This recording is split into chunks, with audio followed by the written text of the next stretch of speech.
সকলকে শুভেচ্ছা জানাচ্ছি।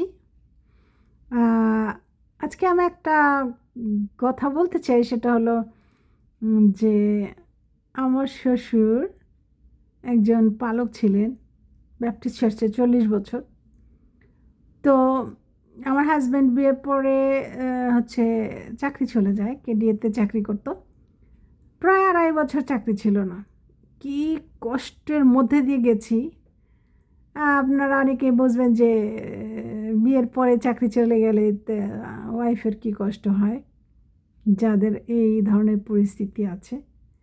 কিন্তু আমার শ্বশুর সবসময় বলতেন, বৌমা এর মধ্যেও মঙ্গল আছে।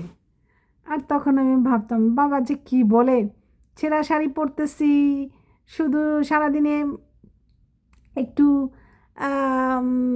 হয়তো পুঁই শাক নিরামিষ রেখে রান্না করে তাই খাচ্ছি।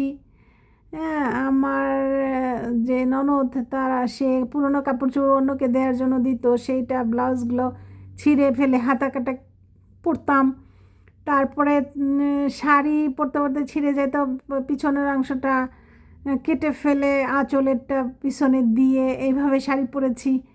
হ্যাঁ, তারপরে খেয়ে থেকেছি, না খেয়ে থেকেছি, অনেক ক্রাই করতাম। একটা নেল পালিশ কিনে হাতে পরবো সেই ধরনের অবস্থা ছিল না। একটা আইসক্রিম খেতে ইচ্ছে করতো, তাও খেতে পারতাম না। তো এই পরিস্থিতিতেও আমার শ্বশুর বলতো, বৌমা এর মধ্যে মঙ্গল আছে। আর সত্যি সত্যি 2.5 বছর পরে একদিন আমার বড়দা এসে বলল, জুয়েল তুমি একটা অ্যাপ্লিকেশন লেখো, ওয়ার্ল্ড ভিশনে আমি জমা দেবো। তো জুয়েল বলল, না না না না, আমি অনেক অ্যাপ্লিকেশন লিখেছি কিন্তু কোনো কাজ হয়নি। হ্যাঁ, আমি 4-5টা অ্যাপ্লিকেশন দেওয়া হয়ে গেছে, কোনো কাজ হচ্ছে না। তো দাদা বলল, না তুমি এখনই লেখো। তো জায়গায় বসে টেবিলে বসে অ্যাপ্লিকেশন নিয়ে গিয়ে জমা দিল। তো বলল যে তুমি পড়াশোনা করো, 3জন লোক নেবে, এর মধ্যে যদি তুমি হতে পারো তাহলে তুমি হচ্ছে কাজ করতে পারবে। আর জুয়েল তখন 3 দিন পড়াশোনা করলো এবং ওখানে সেকেন্ড হলো এবং সেখানে জব হয়ে গেল।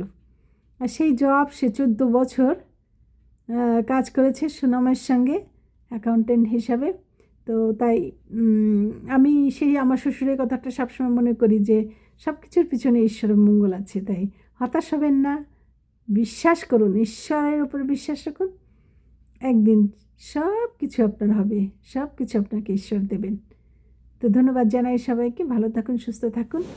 Emmanuel, God bless you, good bye.